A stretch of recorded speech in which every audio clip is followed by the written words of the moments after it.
Assalamualaikum warahmatullahi wabarakatuh. Nama saya Mutiara Manda dari kelas D4A NIM PO 7131224011 mata kuliah Pancasila.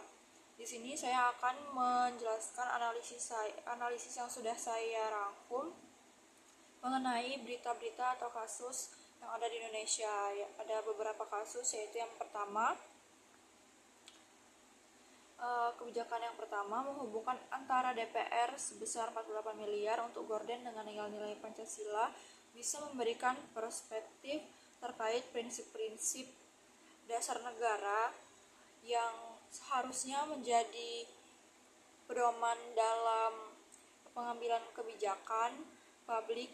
Ini juga terkait melalui sila kedua, yaitu kemanusiaan yang adil dan beradab.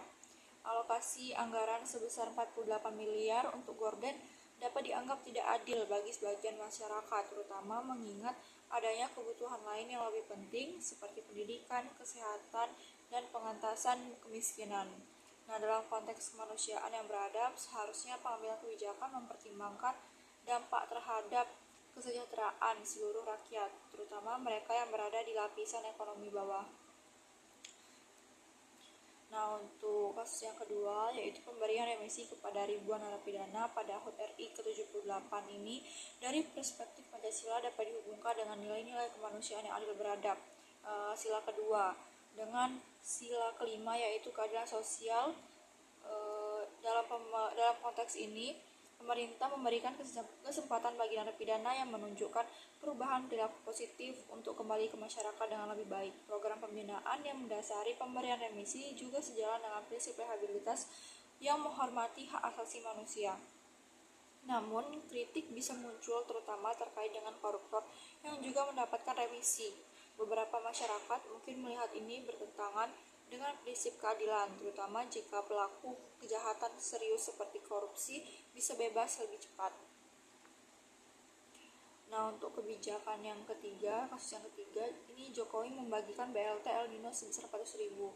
Jika dilihat dari perspektif Pancasila, kebijakan ini sejalan dengan beberapa sila. Yang pertama itu sila kelima yang berbunyi keadilan sosial bagi seluruh rakyat Indonesia, menekankan keadilan dalam pemenuhan kebutuhan dasar rakyat. BLT ini mencoba menghadirkan keadilan sosial bagi masyarakat yang terkena dampak paling berat. Selain itu, ini juga termasuk ke sila kedua, kemanusiaan yang adil dan beradab, juga tercermin dalam upaya pemerintah untuk meringankan penderitaan warga yang terdampak kondisi ekonomi. Nah, untuk kasus yang keempat, yaitu keputusan pemerintah untuk Indonesia untuk mengimpor 2 juta ton beras hingga akhir 2023, ini merupakan langkah strategis menghadapi potensi kekeringan akibat El Nino.